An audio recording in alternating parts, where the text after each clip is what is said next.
Bonjour, c'est Ursule. Bienvenue à Vie et Miséricorde. On est le 6 juillet 2026. Alors, je viens parler d'augmenter ta lumière. Amen. Alors, on a déjà vu que la lumière, au fait, c'est une école. Il faudrait entrer à l'école de la lumière. Euh, on apprend, n'est-ce pas, à marcher dans la lumière. Et c'est notre vie sur cette terre jusqu'à ce qu'on retourne à Dieu. Dès qu'on donne notre vie à Jésus, n'est-ce pas, le Seigneur nous éduque, il nous enseigne à marcher dans la lumière. Lui-même a dit, marcher dans la lumière, pendant que la lumière est encore là, marcher dans la lumière. Donc, on ne pourrait pas, ou bien on ne peut pas s'exclure de ce commandement de Jésus, ou bien cette recommandation de Jésus. Le texte que nous avons se trouve dans Luc 15. Alors au verset 8, c'est dit, ou quelle femme, si elle a 10 drachmes et qu'elle en perde une, n'allume une lampe et ne balaye la maison et ne cherche avec soin jusqu'à ce qu'elle la trouve. Et après cela, elle invite ses amis pour dire, venez, la drachme qui était perdue, je l'ai retrouvée. Alors la drachme, n'est-ce pas, est utilisée, c'est comme une monnaie, mais ça correspond aussi à la huitième partie d'une once. Alors, c'est les mesures antiques. Alors, ça veut dire que c'est la femme a perdu, n'est-ce pas, une huitième partie. C'est-à-dire, elle avait 8 choses en main, elle a perdu un, si bien qu'il lui reste juste 7. Alors, elle allume la lumière pour la retrouver. Elle se met à balayer, c'est ça que le texte dit, elle balaye jusqu'à ce qu'elle retrouve cette pièce perdue. Amen. Maintenant, le fait d'allumer la lumière, n'est-ce pas, ça correspond au fait de se lever et puis d'envoyer de la clarté là où il fait ténèbres. Amen. Alors, ce texte nous intéresse tous, n'est-ce pas, toujours à ce concept de lumière. Et il arrive souvent que on donne notre vie à Jésus et on décide pour X raisons de demeurer sur le statu quo. Alors on a donné notre vie à Jésus, on est content que Jésus nous a sauvés, on jubile, et puis on prend des toutes petites bouchées, et puis on est là, tout simplement, vraiment en train de flâner, et puis en train d'être toujours à faire les mêmes choses, parce que Jésus-Christ nous a sauvés, et on demeure sur notre salut, et puis ben voilà. Et voilà que vient un problème. Une drachme est perdue. Quelque chose arrive, et c'est là qu'on court pour chercher la lumière. Alors, cette femme allume la lumière, parce qu'elle a perdu sa drachme, et puis elle se met à balayer. Balayer, ça correspond à quoi? Ça correspond à la sanctification.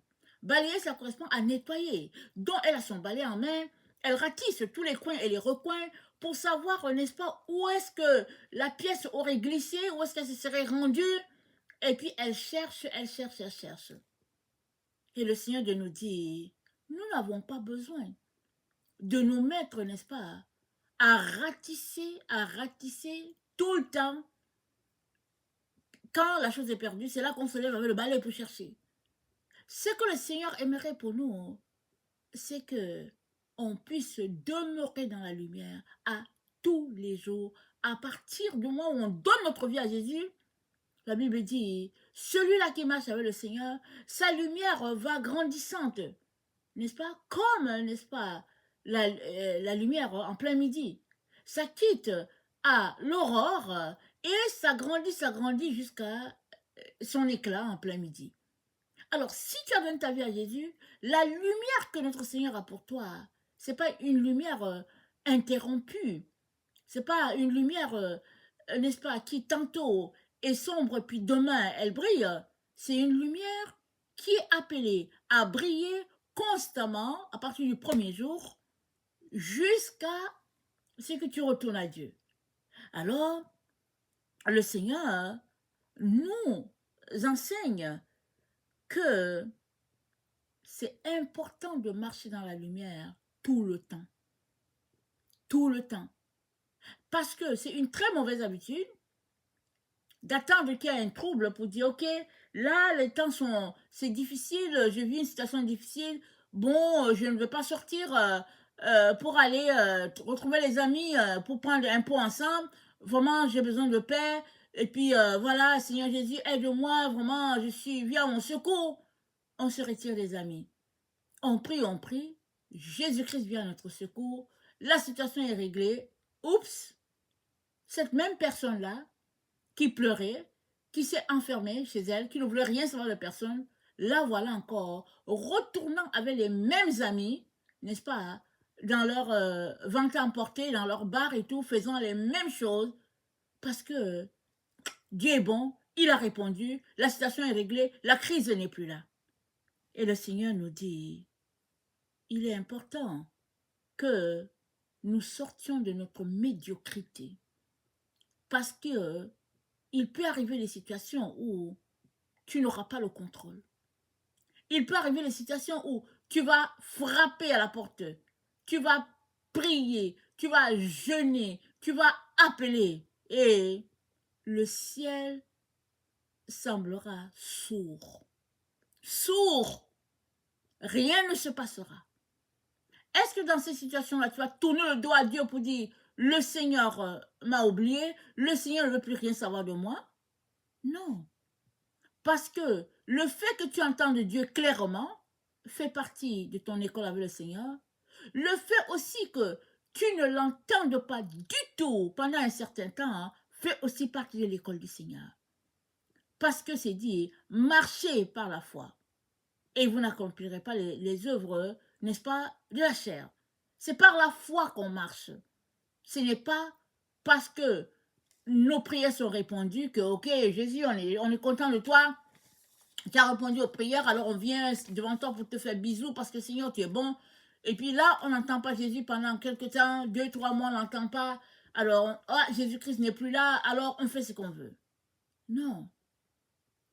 Jésus-Christ nous a enseigné la marche de la foi. C'est une marche où tu crois quand bien même tes yeux ne voient pas. Tu pries et il n'y a pas de réponse. Mais Dieu est là. L'exemple qui me vient, c'est l'exemple de Job. Job, il parlait avec ses amis et puis il disait, Dieu ne lui répond pas. Il disait à Dieu, mais est-ce que tu as quelque chose contre moi?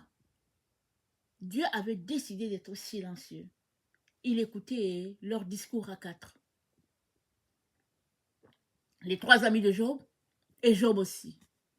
Et à la fin, Dieu a apporté son jugement. Il a dit aux amis de Job, allez demander pardon à Job.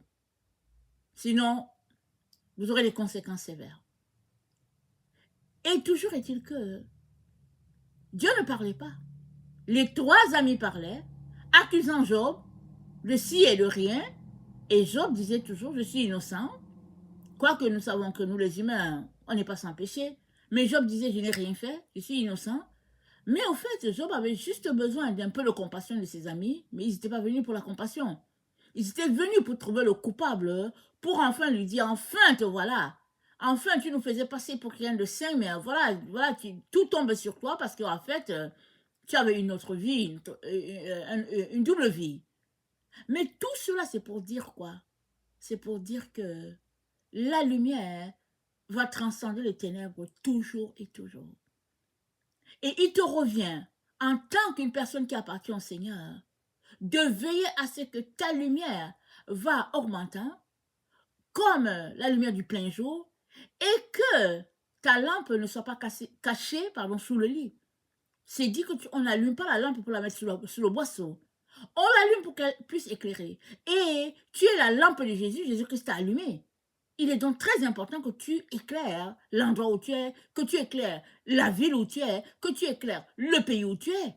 Alors, si chaque lumière de Jésus se met à éclairer à l'endroit où elle est, on peut imaginer combien la terre sera éclairée. Amen.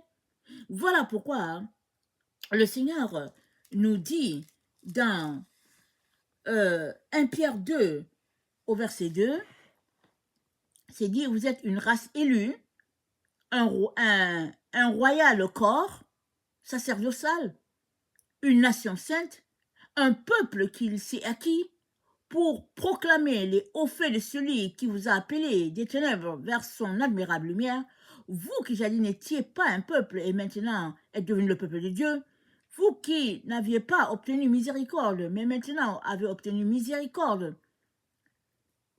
Mes chers amis, comme les étrangers et les gens de passage, je vous exhorte à renoncer aux passions terrestres qui font la guerre à l'être tout entier.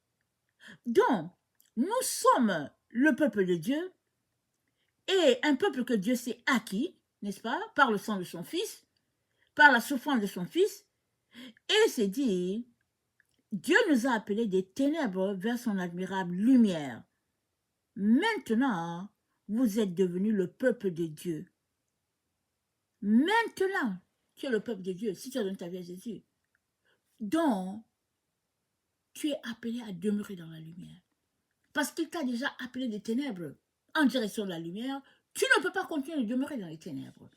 Tu ne peux pas continuer de mener une vie mi-figue, mi-raisin. Tu ne peux pas continuer, n'est-ce pas, d'être médiocre du lundi au samedi, et puis subitement dimanche, tu es le vrai chrétien, celui qui aime Dieu, tu vas servir à l'église, tout est correct, et puis tu sors de l'église, boum, lundi ça reprend, tu as une vie médiocre. Médiocre dans le Seigneur. Non, le Seigneur nous appelle tous à être zélés et enflammés pour le Seigneur, peu importe l'endroit où nous nous trouvons, peu importe les jours de la semaine, parce que Dieu ne fait exception, il fait exception de personne, et il ne différencie pas entre les jours du lundi au vendredi au samedi. Non, ce qui est important, c'est que le fait de marcher dans la lumière soit notre mode de vie. Ça, c'est ça qui est important. Que ce soit notre façon de faire. De telle sorte que si une situation nous appelle aux ténèbres, abstenons-nous et déclarons notre position dans le Seigneur, c'est-à-dire des enfants de lumière, faits pour apporter la lumière de Dieu, et puis agents de lumière, et l'ennemi va fuir. Il va fuir parce que il va réaliser que voilà, cette personne, elle connaît ses droits, elle sait ce que Dieu lui a donné. Donc, c'est dit dans Jean 12, verset 35, marchez dans la lumière. Marchez dans la lumière. Alors, je viens nous encourager. On l'a déjà dit que la marche de la lumière, c'est une école. Et je viens nous encourager à ne pas attendre une situation de crise avant de dire, ok, là, bon, là, j'aimerais vraiment plus de lumière de Dieu. Et non, non, non, non. Marche dans la lumière à tous les jours. Viens ôter de toi toutes ces zones d'ombre, ces zones grises, n'est-ce pas, qui prêtent à confusion. Laisse le Seigneur Jésus prendre tout le contrôle de ton être et bénis le Seigneur pour ses grâces. Amen. Si tu n'as pas encore donné ta vie au Seigneur Jésus, voici l'occasion de le faire. Tu ouvres ta bouche, c'est simple. Tu demandes au Seigneur Jésus de venir pour être ton Seigneur et ton Maître. Tu demandes pardon pour ces erreurs que tu as faites dans ta vie.